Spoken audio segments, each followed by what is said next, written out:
Lawyer and social development advocate Jide Ologun is in the studio. He will be helping us better understand the processes to perhaps having a new constitution and why there is a challenge to having a new one.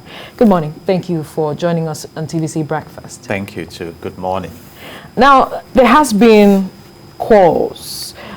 This is the fifth amendment as it is recorded of the Constitution, and a lot of persons have queried, why do we keep on, amending and amending the amendment we have made so far? How much impact has it made? How much has it reflected the interest of the people? That perhaps we should just look in the direction of having put in place a constituent assembly that will allow for a referendum while we come up with a new constitution.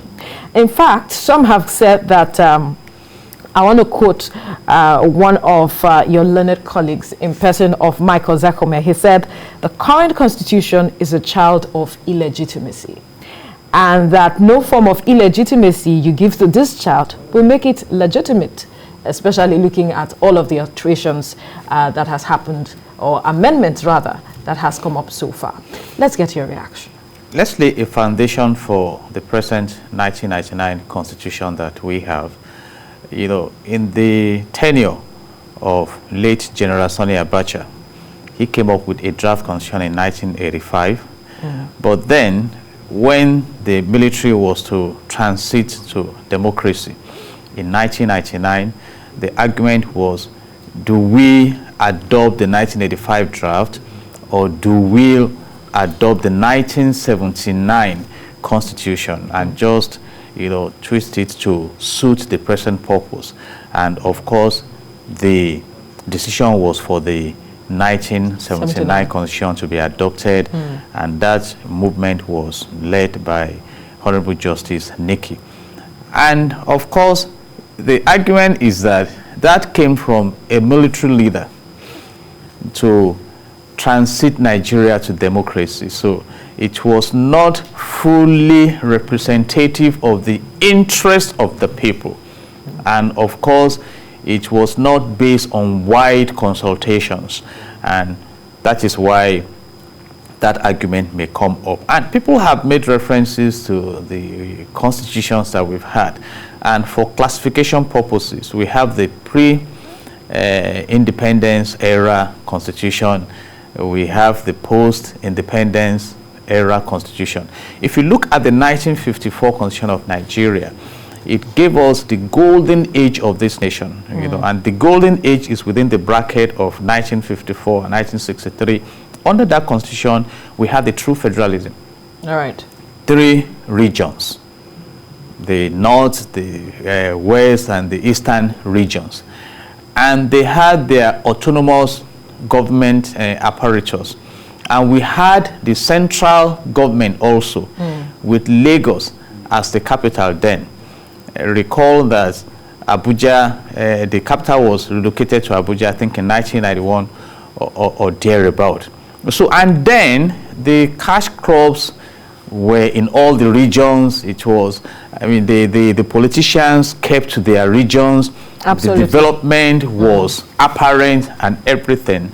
And it became a negotiating tool for the independence constitution. And that's why people are also referring to the 1963 constitution. Yes. Until in 1966, the intervention of the military introduced, I think, Decree 34, then Decree 8, that turned all this to a unitary system of government. Then we now began to have creation of states to destabilize everything. So right now we have like a confederate unitary system where the central government controls the power extensively. Right.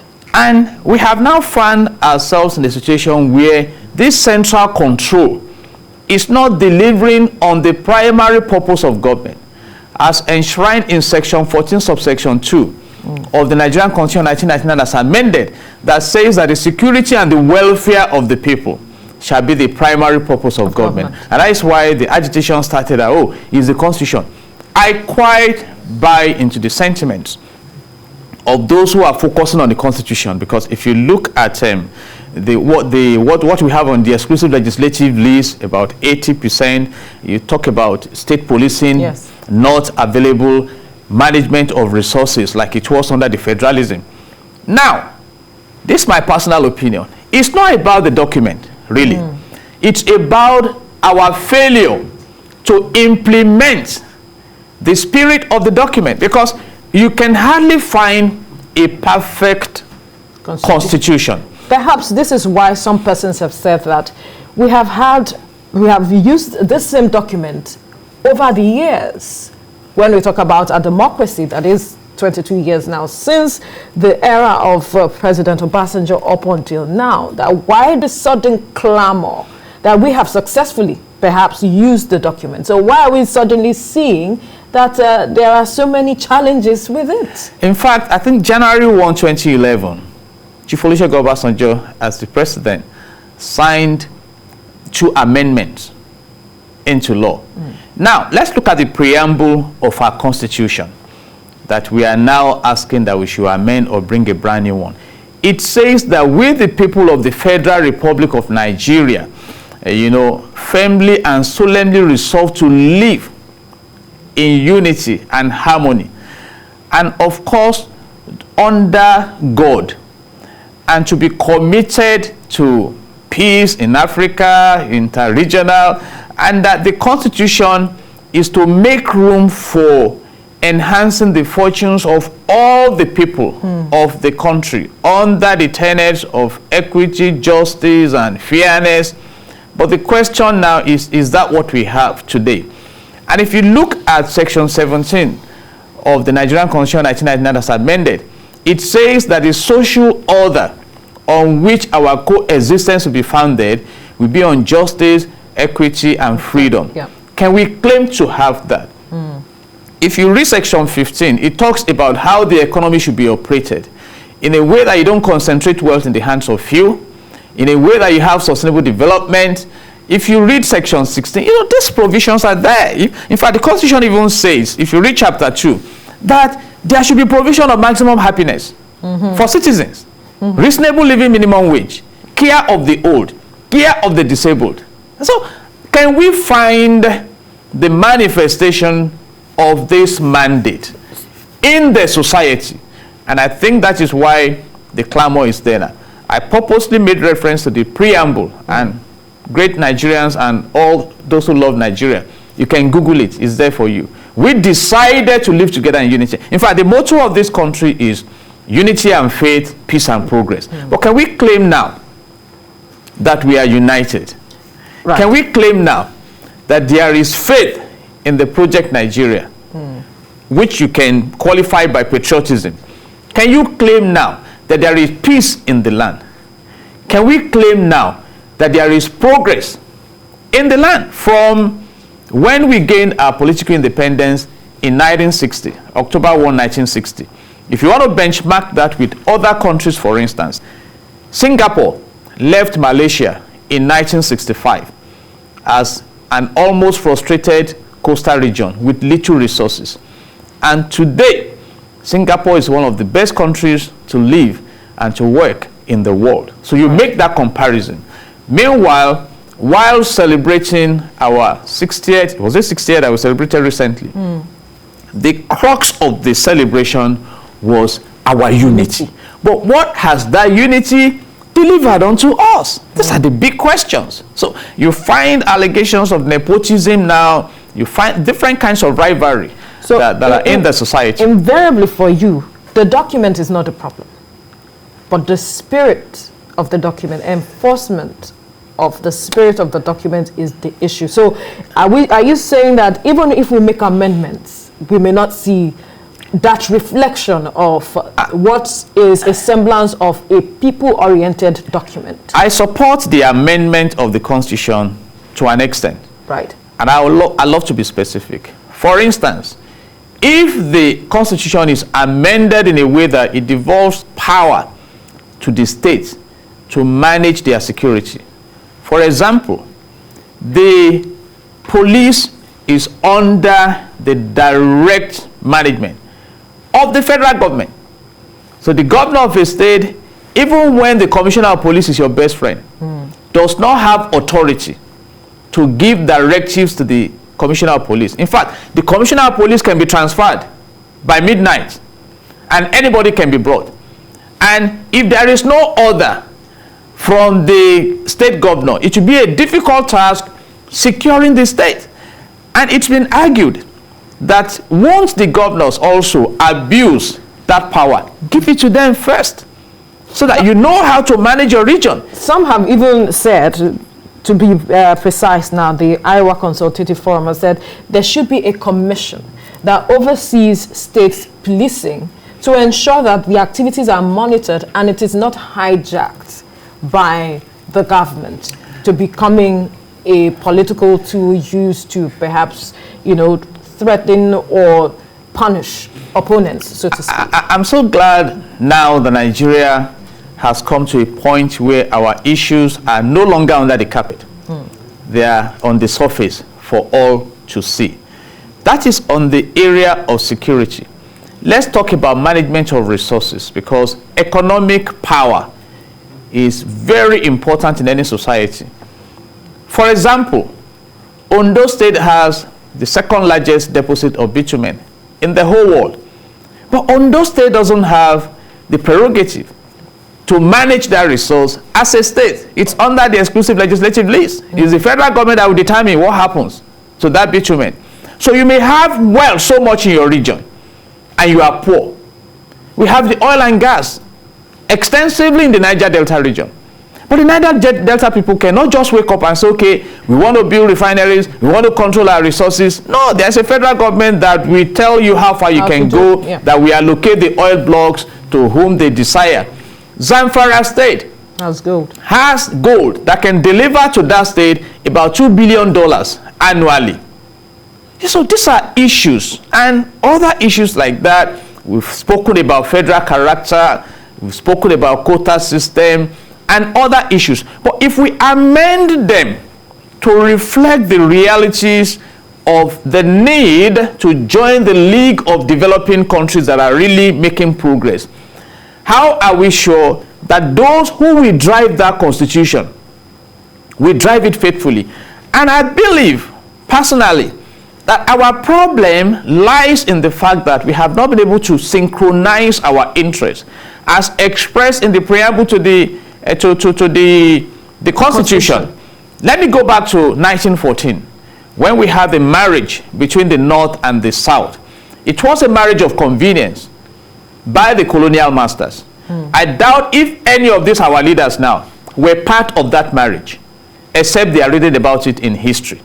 And down the line, there has always been this rivalry between the Northern Enclave and the Southern Enclave.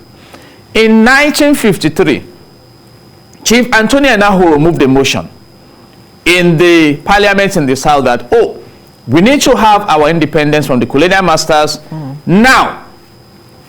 The Northern group said, no, let's have it as soon as possible. That led to the Kano riot of 1953, in a way, of May 1953, that led to the killings of people. I have made reference now to the unrest. Look at what happened in 1966, our civil war. Until now, we have not been able to synchronize our efforts towards the vision of development.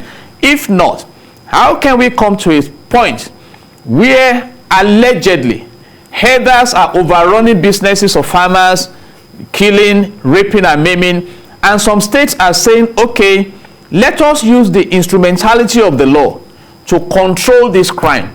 And a group is rising up regionally to say, no, you cannot do that.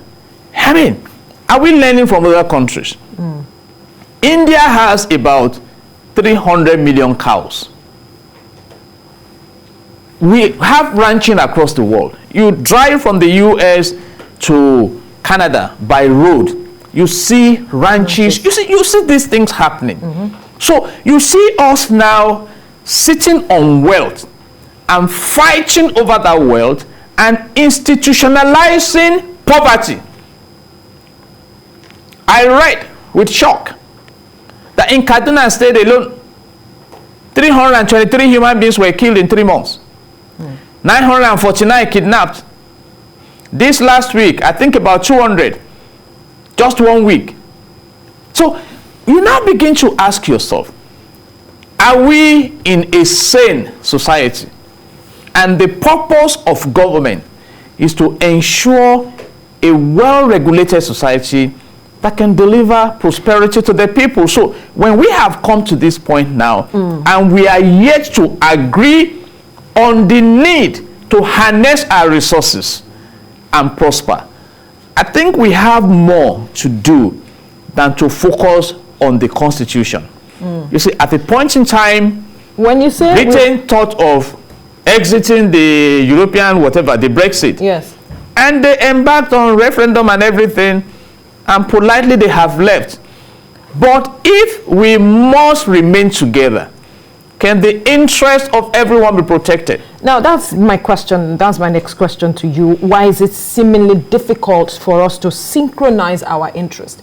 We have had times where we sat together to say that the 2014 confab to talk about these issues. But then again, we did not see implementation of the report that came out of it. Is it so difficult for us to have a conversation and see how we can synchronize our interests? Because at the end of the day, it is to our own interest. It's for the betterment of the country. Is it so difficult to understand? I'm wondering. It's not difficult. But you see, before you achieve a goal, there must be enthusiasm. A wise man said, nothing is achieved without enthusiasm. And you now look at the drivers of the process. Are the drivers of the process not the beneficiaries of the anomalies in the society? These are big questions. Now, for the purpose of synchronizing our efforts, coming together to develop, we have the National Assembly. 109 senators, 360 House of Reps members, representing constituents across the nation that can come together and say, no, as the legislative arm, let's ensure that the right thing is done in this society. But what do you read about? Sometimes expression of self-interest, except until recently, when the insecurity started knocking on the door, that they are now beginning to say, no, because we are talking about amending the Constitution. I do not disagree with it. Right. But I know that if it were to be other countries, for instance, and I'm speaking from the scholar's angle now, yes, academically, there is provision for impeachment in the Constitution that the National Assembly can activate to ensure that the right thing is done. I'm asking a simple question.